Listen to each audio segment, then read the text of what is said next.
ओम नमः शिवाय। दोस्तों, आज सुनाऊंगी शिव कथा सोने की थाल।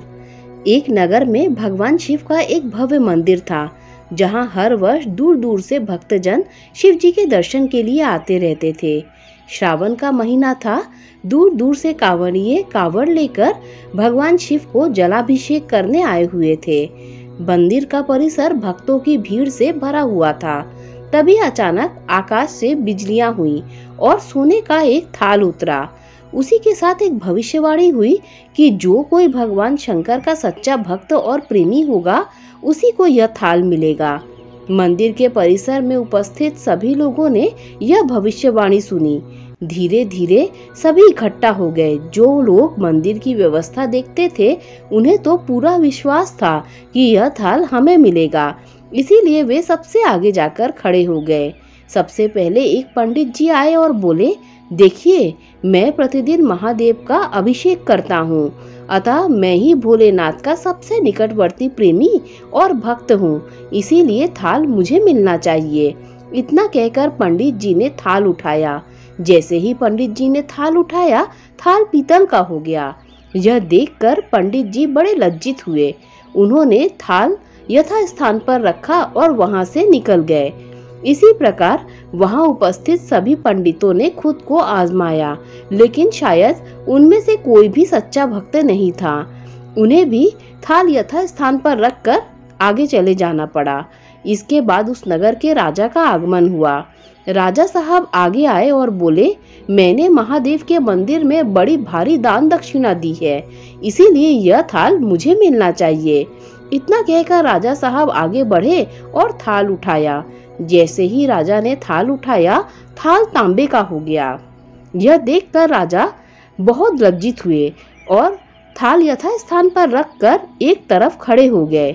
इसके बाद इसी तरह एक से बढ़कर एक दानी, महात्मा और भक्त पधारे और थाल उठाया, लेकिन किसी के हाथ में कुछ और किसी के हाथ में कुछ हो गया, लेकिन सोने का नहीं रहा। तब लोगों को पता चला कि हम में से कोई भी महादेव का सच्चा भक्त नहीं है। उसी समय एक किसान का आगमन हुआ। वो बेचारा महीनों बाद आज चतुर्मास के सोमवार के शुभ अवसर पर शिव जी के दर्शन करने आया था। गरीबी और गृहस्थी के बोझ तले दबा दिन रात खेतों में मेहनत मजदूरी करके अपना और अपने परिवार का गुजारा करता था।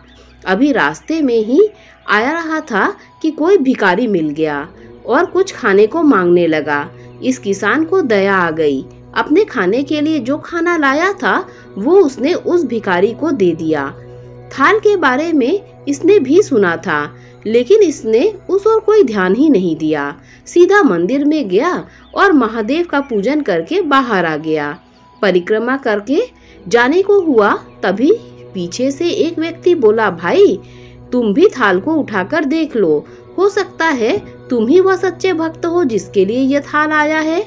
किसान को लगा यह व्यक्ति उसका मजाक बना रहा है। किसान ने हंसते हुए कहा, भाई, मैं तो कोई पूजा पाठ भी नहीं करता, महीनों में एक आध बार मंदिर आ जाता हूँ, मैं काहे का सच्चा भक्त।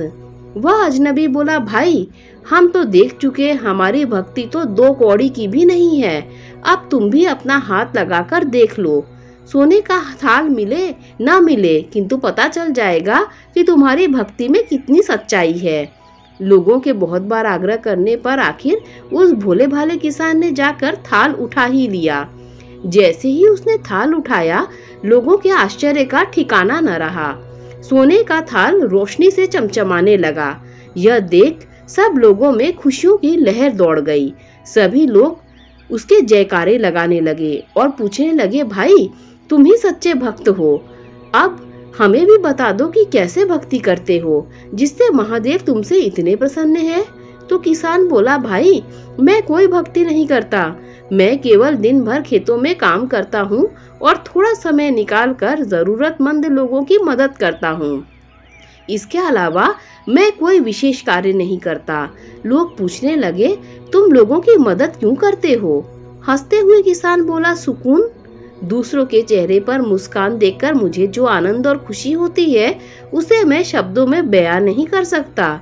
शायद यही कारण है कि महादेव मुझसे खुश हैं। इसीलिए हमेशा याद रखें, सत्कर्म का आरंभ भी आनंद से होता है और अंत भी आनंददायक होता है। दुष्कर्म का आरंभ भी दुख से होता है और अंत भी दुखदायक होता है। दोस्तों, अगर आपको ये कहानी अच्छी लगी हो तो लाइक, शेयर, सब्सक्राइब कीजिए। Thanks for watching this video.